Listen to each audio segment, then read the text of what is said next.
Hello dear student, welcome to Kotputli law education. आज हम बात करने वाले हैं लेबर लॉ के बारे में। लेबर लॉ की फर्स्ट यूनिट के बारे में बात करेंगे, तो आप इस वीडियो के लास्ट तक बने रहें। वीडियो को लाइक और शेयर भी कर लें, चैनल को सब्सक्राइब भी कर लें, साथ ही बेल आइकन पर भी प्रेस कर लें, जिससे आगे आने वाली वीडियो अपडेट आपको प्रोवाइड होती रहेगी। साथ ही आपको बता दें कि अगर आपको LLB से रिलेटेड या फिर किसी भी स्ट्रीम से related hand writing project file बनवानी है या आपको LLB नोट्स चाहिए, तो हम पेड नोट्स देते हैं। और हैंड राइटिंग फ़ाइल की भी अगर आपको डिटेल्स देनी है और बनवानी है, तो आप इस व्हाट्सएप नंबर से कांटेक्ट कर सकते हैं। ठीक है, तो आप इस वीडियो के लास्ट तक बने रहिए। अब हम बात करेंगे लेबर लॉ के बारे में। ठीक है, तो लेबर लॉ का क्या है, सिलेबस चेंज हो गया पहले से, पहले वाला नहीं रहा है इस बार। तो उसके हम आज फर्स्ट यूनिट के बारे में समझेंगे कि वो क्या बता रहा है और आपको किस तरीके से इसको पढ़ना है। साथ ही आप हमारे इस पे टेलीग्राम व्हाट्सएप ग्रुप पे ज्वाइन कर सकते हैं, डिस्क्रिप्शन बॉक्स में लिंक दे रखा है। इंस्टाग्राम पे भी फॉलो कर सकते हैं, वहाँ भी जो भी क्वेरी है आपकी LLB से रिलेटेड, तो वो आप पूछ सकते हैं। तो चलिए अभी हम बात करेंगे फर्स्ट यूनिट के बारे में। ठीक है, तो देखो यहाँ पे फर्स्ट यूनिट में, तो देखिए यहाँ पे जो है फर्स्ट यूनिट में दे रखा है, यहाँ पे आपके 5 पॉइंट दे रखे हैं। ठीक है, आप देख सकते हो। तो यहाँ पे देखो, ऑब्जेक्ट, नेचर, डेवलपमेंट और लेबर लेजिस्लेशन। मतलब जैसे लेबर लॉ है तो उसके आपके जैसे उसका नॉर्मल मीनिंग क्या है, उसका नेचर क्या है, उसका डेवलपमेंट क्या है, लेबर लेजिस्लेशन क्या है, उसके बारे में बताना है। फिर है कॉन्सेप्ट और ग्रोथ के बारे में, जो कि लेबर लॉ के वेलफेयर के बारे में बात करता है। फिर है थर्ड यूनिट, यहाँ पे बता रखी है कि नेचुरल जस्टिस के बारे में। ठीक है, natural justice, concept of social justice and labour. मतलब यहाँ पे आपको नेचुरल जस्टिस के बारे में बताना है, जैसे कि लेबर लॉ जो होती है उसका नेचुरल जस्टिस क्या होता है, कौन कौन से यहाँ पे लॉ बनाए गए हैं इंडिया में, और सोशल जस्टिस और लेबर के बारे में बताना है। फिर है constitution of India. Constitution of India में कहाँ कहाँ लेबर के बारे में, लेबर लॉ के बारे में और वेलफेयर के बारे में बताया गया है। तो देखो, नेचुरल जस्टिस है जो कि आर्टिकल 14 बताता है, 19 में सभी के बारे में बता रखा है, 21 है जिसमें मतलब कोई भी पर्सन है वो किस तरीके से अपने जो लाइफ और लिबर्टी है वो उसके बारे में बता रखा है। 23 और 24 जो कि यहाँ पे जो 14 ईयर से कम के जो बच्चे होते हैं, ठीक है, उनके लिए बता रखा है कि उनको काम करना चाहिए या नहीं करना चाहिए कारखाने में। और 38 में भी वेलफेयर वगैरह के बारे में बता रखा है, स्टेट के बारे में और स्टेट की लेबर के बारे में। फिर 41 और 43 ये भी स्टेट की लेबर, इनकी से संबंधित ही है। फिर है लेबर एंड जुडिशियल प्रोसेस और पब्लिक इंटरेस्ट लेजिस्लेशन। तो लेबर और जुडिशियल प्रोसेस में किस तरीके से अगर हम बात करें रिलेशन है और किस तरीके से इनका डिफरेंसेस है, ये दोनों, और साथ में पब्लिक इंटरेस्ट लेजिस्लेशन ये बता रखा है। तो आपको जितने भी लेबर लॉ से रिलेटेड लॉ हैं इंडिया में वो याद करने हैं, इसका नेचर, डेवलपमेंट, ये सब याद करना है। तो कुछ हम एग्ज़ाम्पल की तरफ से देखेंगे। देखो, सबसे पहले जब भी आप लेबर लॉ का एग्ज़ाम देंगे तो आपको सबसे पहले उसका इंट्रोडक्शन देना है फर्स्ट पेज पे। ठीक है, तो देखो, we are living in a dynamic ever changing world, this world has always been regulate by some law and some rules. तो जो हमारा जीवन है वो क्या है, हमेशा चेंज वगैरह सब होता रहता है, पर हमें क्या है, एक लॉ के हिसाब से जीना होता है। ठीक है, कुछ लॉ हैं और कुछ रूल्स हैं। As need of society grow due to technological, economical and social change, it called for immediate action for the formation of new laws. ठीक है, तो इस तरीके से आपको सारे इंट्रोडक्शन बताना पड़ेगा। इंट्रोडक्शन दोगे तभी आपका क्या है कि अच्छे जो मार्क्स हैं वो तभी आते हैं। ठीक है, तो देखो यहाँ पे हिंदी में भी मैंने बताया किस तरीके से आपको परिचय देना है। हम एक गतिशील और निरंतर बदलती दुनिया में रह रहे हैं। यह दुनिया हमेशा कुछ कानून और नियमों द्वारा विनियमित रही है। ठीक है, और जीवन और कानून के इतिहास में एक साथ चले हैं और भविष्य में भी ऐसा ही करना चाहिए। कानून एक किले की तरह है जिसे नियमित मरम्मत, जीर्णोद्धार पर प्रतिस्थापन की आवश्यकता होती है। श्रमिकों को आजीविका की बेहतरी के लिए ढेर सारे श्रम कानून पेश किए गए हैं। तो अब उनके आपको सारों के नेम और वो कब एस्टेब्लिश हुए, तो उसका ईयर, ठीक है, वो याद करना है आपको। ये सब आपको लिखना है इंट्रोडक्शन में। फिर आपको बताना है कि श्रम कानून क्या है, मतलब लेबर लॉ क्या है। तो देखो, लेबर लॉ क्या है, कामकाजी वर्गों के लोगों के लिए बनाया गया कानून है जो उन्हें कानूनी अधिकार प्रदान करता है, साथ ही नियमों, विनियमों और प्रतिबंधित भी करता है कि वो अपना रूल रेगुलेशन फॉलो करें। उनके अगर कोई अधिकार का वायलेशन होता है, मतलब अधिकार का हनन होता है, तो उस सब चीज़ों के लिए यहाँ पे लॉ बनाया गया है। अब देखो श्रम कानून है, कई क्षेत्रों को कवर करता है। तो यहाँ पे कुछ देखो, श्रमिक संघों का प्रमाणन, सामूहिक सौदेबाजी और श्रमिक प्रबंधन संबंध, कार्यस्थल स्वास्थ्य और सुरक्षा, ठीक है। और इसके बाद है रोजगार मानक। तो इनका मीनिंग भी देख लेते हैं हम साथ में। देखो यहाँ पे बता रखा है कि श्रमिक संघ और एक औपचारिक दस्तावेज जारी किया जाता है, उन्हें सभी श्रमिकों की ओर से प्रतिनिधित्व करने का अधिकार सुनिश्चित करता है। यह संघ एक विशेष सौदेबाजी एजेंट के रूप में कार्य करता है। तो मतलब यहाँ पे ये बता दिया कि जो श्रम कानून है वो कौन कौन से क्षेत्रों को कवर करता है। तो आप ये सारे क्षेत्रों को आपको रीड करना होगा और आपको एग्ज़ाम में भी लिखना होगा। आप देख सकते हो, ये सारे आप पॉज करके देख लेना और अच्छे से मतलब इनको लिख लेना। उसके बाद है कि भारत में, अब हम इंडिया का लेबर लॉ पढ़ रहे हैं, तो उसका कब उद्भव हुआ, ठीक है, और कब विकास हुआ उसके बारे में। तो देखो यहाँ श्रम कानूनों की जो उद्भव है उसकी जड़ें 18वीं और 19वीं शताब्दी में है। उन शताब्दियों में औद्योगिक क्रांति के परिणाम श्रम कानून का उदय हुआ था। तो आप यहाँ पे लिख सकते हो कि जब ईस्ट इंडिया कंपनी आ गई थी ना, उसके बाद ही यहाँ पे जो इंडस्ट्रियल एरियाज़ हैं, इंडस्ट्रीज़ हैं, इनकी ज़्यादा मांग होने लग गई थी। उसी के बाद ही यहाँ पे कंपनीज़, ठीक है, और कारखाने, फैक्ट्रीज़, ये सब एस्टेब्लिश हुई थी। तो उसके बारे में भी आप जो है यहाँ पे बता सकते हो। जो स्टूडेंट कॉन्स्टिट्यूशन पढ़ेगा तो वो इजीली लेबर लॉ भी कवर कर जाएगा। इसके बाद है औद्योगिक क्रांति ने ग्रामीण संस्कृति को औद्योगिक संस्कृति में बदल दिया और जिसके कारण विभिन्न विकास हुआ। तो ये आपको नॉर्मल लैंग्वेज में एक एक्सप्लेनेशन देना है। उसके बाद है यहाँ पे देखो, अब हम इंग्लिश में बताएंगे कि जो ये रिलेशन था ना इसके बारे में कि कौन कौन सा ये काम करते हैं श्रमिक संघ और श्रम कानून के कई क्षेत्र कवर करता है उसके बारे में। तो देखो इंग्लिश में भी, certification of labour union, collective bargaining, इसके बाद है लेबर मैनेजमेंट रिलेशन और work place health and safety, employment standard. फिर देखो इमरजेंसी ऑफ लेबर लेजिस्लेशन, मतलब कब इसका जो उद्भव हुआ, इवॉल्यूएशन हुआ और डेवलपमेंट हुआ। तो ये आप देख सकते हो, जैसा कि अभी मैंने ऊपर भी बताया था कि जब ईस्ट इंडिया कंपनी आई थी तभी से ही इसका आप जो है डेवलपमेंट मान सकते हो, ठीक है। अब इसके बाद देखो यहाँ से, श्रम कानून सबसे पहले पश्चिमी देशों द्वारा बनाए गए। जैसे इंग्लैंड पहला देश है जहाँ अमीर उच्च वर्गों के नियोक्ता द्वारा श्रमिकों का शोषण किया गया था। अनियंत्रित और अनियमित पूंजीकरण के कारण था। औद्योगिकरण के कारण लेसेज फेयर प्रणाली भी एक कारण थी।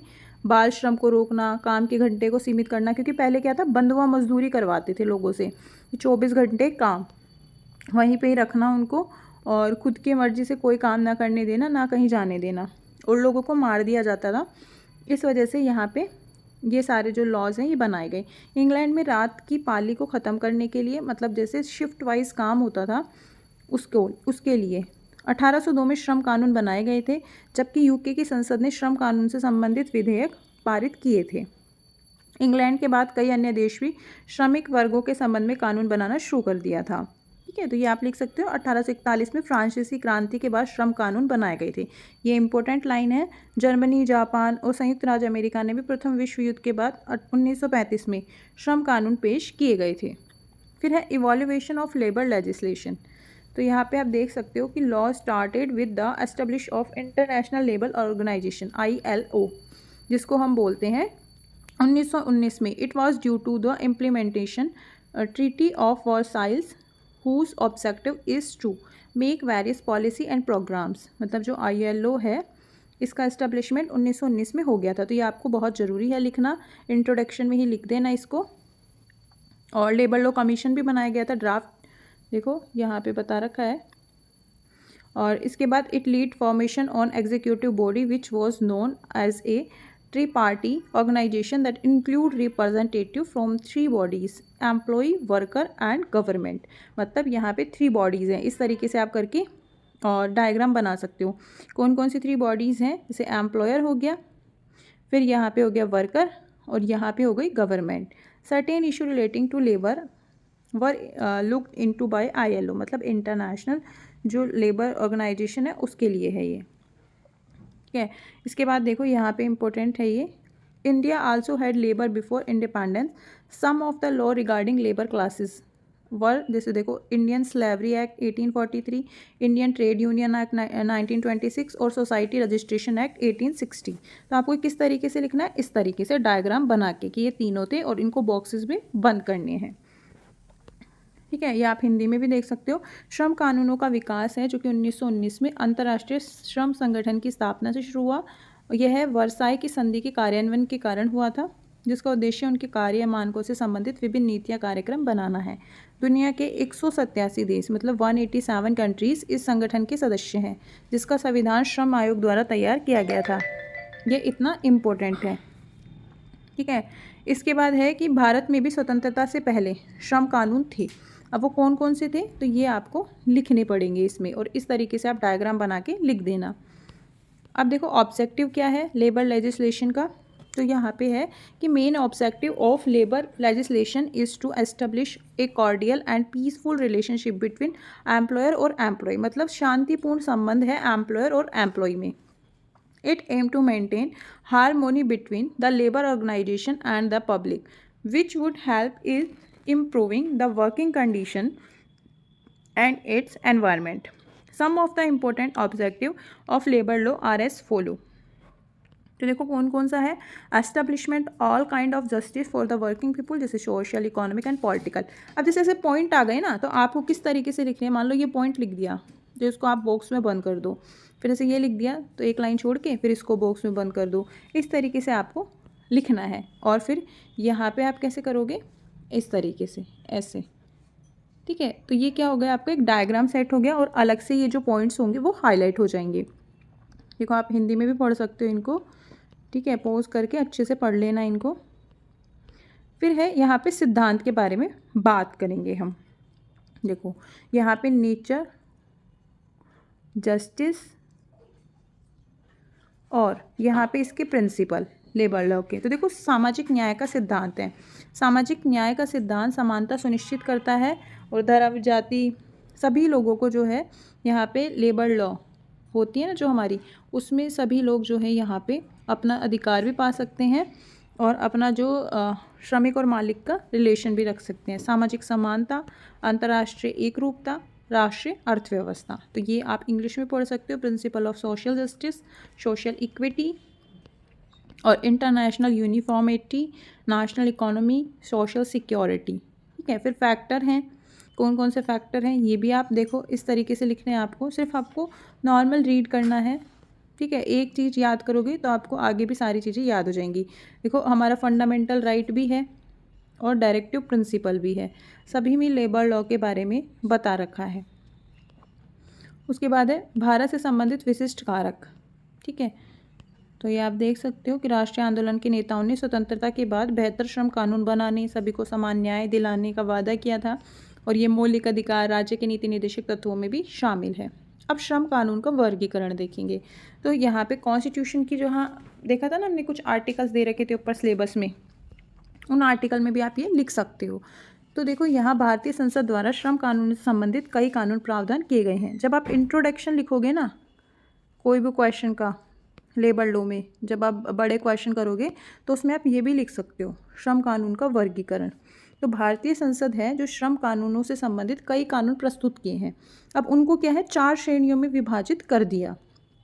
पहला कौन सा है, सेंट्रल लॉ, पहला केंद्रीय कानून है जो संविधान की 5वीं अनुसूची में दिया गया है, जो औद्योगिक संबंधों पर आधारित है।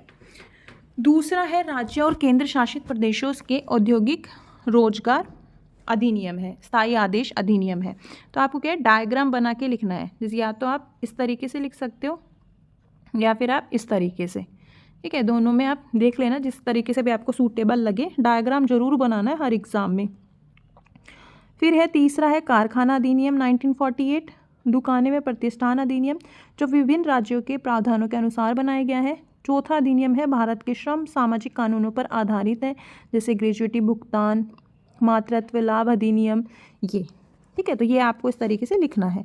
अब है संवैधानिक प्रावधानों के बारे में, तो जो हमने ऊपर देखे थे कि कौन कौन से, जैसे 14 हुआ, ठीक है, 16, 19, वहाँ पे दे रखा था 21, और उसके बाद यहाँ पे 41 और 43A, और यहाँ पे 23 और 24, इनको आपको अच्छे से पढ़ना होगा। देखो यहाँ बता रखा है कि संवैधानिक प्रावधान कौन कौन से हैं। तो यहाँ पे अनुच्छेद 14 हुआ, 16, 19, 21 अन्य श्रमिकों के वर्गों के अधिकारों के हितों की रक्षा करते हैं। विभिन्न तरीके भी बताए गए हैं, संविधान के नीति निर्देशक तत्वों में भी बताए गए हैं। अब 39 क्या है, जो कि पुरुष महिलाओं द्वारा बच्चों की श्रम शक्ति का अत्यधिक उपयोग नहीं किया जाना चाहिए। 41 में भी सभी नागरिकों को काम करने का अधिकार दिया है। 42 में महिलाओं को मातृत्व का अवकाश अवश्य दिया जाना चाहिए, चाहे वो लेबर हो या फिर कोई बड़े ऑफिसर हो। ठीक है, उसके बाद है यहाँ पे 43, मजदूरों को उचित कार्य स्थितियाँ और जीवन यापन योग्य मजदूरी प्रदान की जानी चाहिए।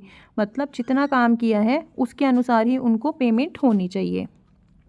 ठीक है, उसके बाद है यहाँ पे 246 में केंद्र सरकार और राज्य सरकार दोनों को कानून बनाने, उन्हें लागू करने की शक्ति देता है।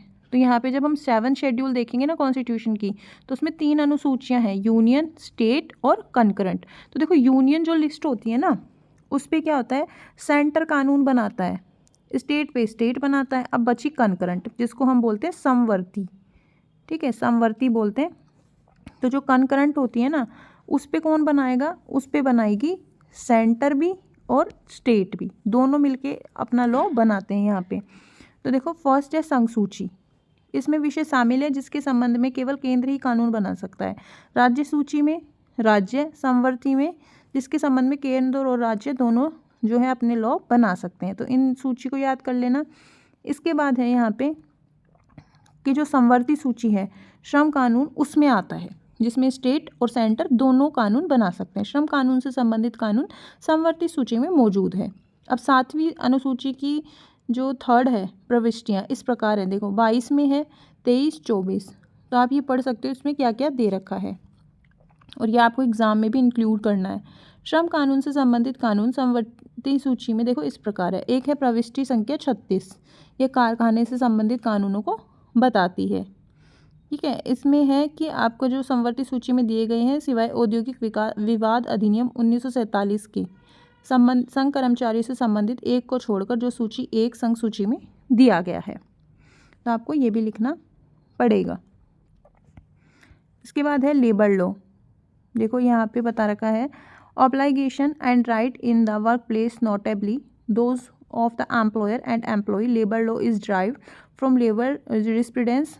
तो ये आप देख सकते हो कि यहाँ पे ये लॉ जो है इंडिया में चलते हैं। तो ये सारे आप लॉ जो है नोट करके एग्ज़ाम में भी आपको लिखना है। Worker compensation act, trade union, payment wages, industrial employment, minimum wages, payment of bonus act. ठीक है, ये हिंदी में भी देख सकते हो आप कि ये सारे कानून हैं जो हमारे इंडिया में चलते हैं। उसके बाद है कल्याणकारी राज्य का सिद्धांत भी जो है, जो श्रम के शोषण को रोकना है और स्वामी और सेवक के बीच संबंध स्थापित करना है, नियोक्ता और कर्मचारी में परिवर्तित करना है। और यहाँ पे देख सकते हो कल्याणकारी राज्य किससे बनता है, तो ये कहाँ दे रखा है, पार्ट कॉन्स्टिट्यूशन के पार्ट 4 में। इसके बाद है यहाँ पे इवोल्यूशन ऑफ इंडस्ट्रियल जूरिस्प्रूडेंस, जो India was predominantly an agriculture nation before it gained its independence, hence industrial law। क्योंकि यहाँ पे क्या है, ज़्यादा एग्रीकल्चर सिस्टम है, मतलब यहाँ पे कृषि ज़्यादा है। ठीक है, हम ये बोल सकते हैं खेती ज़्यादा है। तो यहाँ पे क्या है, अब इस टाइम इंडस्ट्रियल एरिया भी डेवलप हो रहा है, पर अभी पूरी तरीके से डेवलप नहीं हुआ है। The state adopted a laissez faire policy and it was seen to be prevalent in the industry excited. तो मतलब यहाँ पे औद्योगिक न्याय शास्त्र का विकास है, इसलिए औद्योगिक कानून अभी तक अच्छे तरीके से विकसित नहीं हुआ है, क्योंकि यहाँ पे क्या है, कृषि प्रधान देश है। राज्य ने हस्तक्षेप नीति अपनाई और उद्योगों में प्रचलित देखा गया। द्वितीय विश्व युद्ध से पहले मौजूद अस्थिर परिस्थितियों में औद्योगिक संघर्षों के समाधान में राज्य की कार्रवाई आवश्यक हो गई थी। तो यहाँ पे 1938 में औद्योगिक विवाद अधिनियम 1947 और 1938 में जो है बॉम्बे औद्योगिक विवाद अधिनियम का उत्तराधिकारी है। उसके बाद है कि यहाँ पे कुल मिलाकर स्वतंत्रता पूर्व श्रम कानून का मुख्य उद्देश्य था कि कारखानों में कार्य करने की स्थिति में सुधार करना, औद्योगिक शांति को बढ़ावा देना। इसके बाद है यहाँ पे कई बार क्या होता है, आपने देखा होगा कि लेबर है जो कि हड़ताल कर देती है, ठीक है। तो हड़ताल का अधिकार दिया हुआ है। हड़ताल का अधिकार भारत में औद्योगिक विवाद अधिनियम के तहत मान्यता प्राप्त श्रमिकों का अधिकार है। 2Q, हड़ताल को किसी भी उद्योग में कार्यरत व्यक्तियों के समूह द्वारा मिलकर काम करना बंद करना या संगठित रूप से मना करना, आम सहमति के तहत काम करना बंद करना, ऐसे कई व्यक्तियों द्वारा काम करना जारी रखने या रोजगार स्वीकार करने से मना करना के रूप में परिभाषित करती है। तो आपको ये शॉर्ट क्वेश्चन में भी पूछ सकते हैं ऐसा क्वेश्चन, और ये आपको अच्छे से इसकी परिभाषा याद करनी पड़ेगी। हड़ताल के अधिकार को न केवल मान्यता दी गई बल्कि औद्योगिक विवाद अधिनियम के तहत इसे विनियमित भी किया गया, ठीक है। इसे विनियमित भी किया। अधिनियम में विशिष्ट प्रक्रियाओं का प्रावधान है। पालन हड़ताल को कानूनी रूप से शुरू करने से पहले किया जाना चाहिए, और इसमें कुछ रूल्स भी हैं कि तभी हड़ताल की जा सकती है इन रूल्स को फॉलो करते हुए, अन्यथा नहीं की जा सकती। देखो, हड़ताल की वैधता है कि भारत में हड़ताल की वैधता निर्धारित करने का अधिकार न्यायपालिका के पास है। अदालत ने हड़ताल को वैध मानने के लिए कुछ शर्तें भी तय की गई कि आप पहले नियोक्ता का नोटिस देंगे, हड़ताल के लिए उचित कारण बताना, ये नहीं कि आप किसी भी मर्जी से हड़ताल कर लो, सुनिश्चित करना कि हड़ताल है जो कि शांतिपूर्ण होगी, दंगा नहीं होगा, रियोट्स वगैरह नहीं होंगी। इनके अलावा न्यायपालिका ने नियोक्ता के उन कर्मचारियों के खिलाफ अनुशासनात्मक कार्रवाई करने के अधिकार को भी मान्यता दी है जो अवैध हड़ताल जो करते हैं ना, उनके खिलाफ कार्रवाई भी कर सकते हैं वो लोग। और इसके बाद है यहाँ पे देखो, ये हड़ताल से संबंधित केस भी हैं कुछ। देखो, एक तो है ये लैंडमार्क जजमेंट है, कामेश्वर प्रसाद एवं अन्य बनाम बिहार राज्य। इस निर्णय का हवाला दिया जिसमें सर्वोच्च न्यायालय ने कहा था कि हड़ताल करने का कोई मौलिक अधिकार नहीं है। भारत के सर्वोच्च न्यायालय ने माना कि कर्मचारी को हड़ताल पर जाने का अधिकार देने वाला कोई वैधानिक प्रावधान नहीं है। दूसरे के संबंध में दूसरे भी मुद्दे हुए थे जिसमें हड़ताल पर जाने पर प्रतिबंध है, क्योंकि न्यायपालिका ये सुनिश्चित कर सकती है कि वैध है या अवैध है। फिर देखो, कुछ केसेस हैं, ये आप पढ़ सकते हो और एग्ज़ाम के लिए भी इम्पोर्टेंट है, ये लैंडमार्क जजमेंट है। फिर देखो, principle of natural justice is a very old concept and it originated at an early age. The people of Greek and Roman were also familiar with this concept. जैसे कौटिल्य, अरसास and Adam were acknowledged the concept of natural justice. ये natural justice के लिए बता रखा है, ये इसका लैटिन मैक्सिम्स भी है, ये देख सकते हो, ठीक है। प्राकृतिक न्याय का सिद्धांत है, जहाँ पे हमने ऊपर नेचुरल जस्टिस के बारे में पढ़ा था, अलग से एक पॉइंट भी है, ये उसका एक्सप्लेनेशन है, तो ये आपको उसका एक्सप्लेनेशन देना होगा। और प्राकृतिक न्याय की अवधारणा को अंग्रेजी न्यायविदों ने स्वीकार कर लिया था। प्राकृतिक न्याय शब्द रोमन जस्ट नेचुरल और लैक्स नेचुरल से लिया गया है। प्राकृतिक न्याय का अर्थ है क्या गलत है और क्या सही है, इसका बोध, मतलब इसका हमें जानकारी होना। मोहिंदर सिंह गिल बनाम मुख्य चुनाव आयुक्त के मामले में न्यायालय ने माना कि निष्पक्षता की अवधारणा हर कार्य में होनी चाहिए, चाहे वो न्यायिक हो, अर्ध न्यायिक हो, प्रशासनिक हो या अर्ध प्रशासनिक हो। फिर है सिद्धांत के उद्देश्य, मतलब जो नेचुरल जस्टिस है उसके कुछ प्रिंसिपल होते हैं, उसके ऑब्जेक्टिव क्या हैं। तो देखो, नेचुरल जस्टिस कब माना जाता है, जब सुनवाई का जैसे मान लो सुनवाई का अधिकार है दोनों पक्षकारों को, निष्पक्षता होगी कि आप किसी का भी साइड नहीं करेंगे, ठीक है। कोई कानून में खामियां हैं उसको पूरा करना, फंडामेंटल राइट की रक्षा करना, और जो कॉन्स्टिट्यूशन है उसकी मूल विशेषताओं को फॉलो करना, न्याय में कोई चूक नहीं हुई है, ये उसके उद्देश्य हैं, ठीक है। ये एक समिति यानी मिनिस्टर पावर ने प्राकृतिक न्याय सिद्धांतों में 3 आवश्यक प्रक्रियाएं बताई हैं। वो कौन कौन सी हैं, वो देखो, किसी को भी अपने मामले में न्यायाधीश नहीं बनना चाहिए। कोई भी मैटर होता है तो हम खुद न्यायाधीश नहीं बन सकते। किसी की भी निंदा अनसुनी नहीं की जा सकती, मतलब कोई बुराई कर रहा है तो उसकी निंदा हम अनसुनी नहीं कर सकते। थर्ड है, पक्षकार को प्रत्येक कारण तथा प्राधिकारी द्वारा लिए गए निर्णय को जानने का अधिकार है। सुप्रीम कोर्ट ने कहा उचित और न्याय संगत निर्णय पर पहुंचना जो है प्रशासनिक निकायों का उद्देश्य है।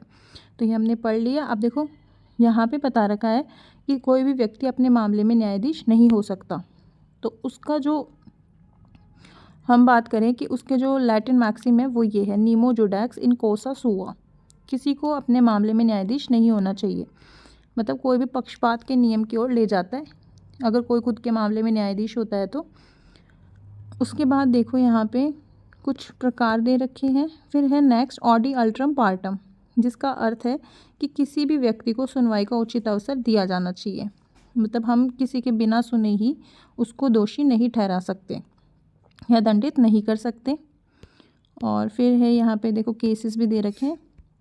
फिर है तर्कपूर्ण निर्णय, लास्ट वाला। पीड़ित पक्ष को अपीलीय और पुनरीक्षण न्यायालय के समक्ष प्रदर्शित करने की आवश्यकता मिलती है कि वो कौन सा कारण था जिसके आधार पर इसे अस्वीकार करने का अधिकार प्राप्त हुआ है।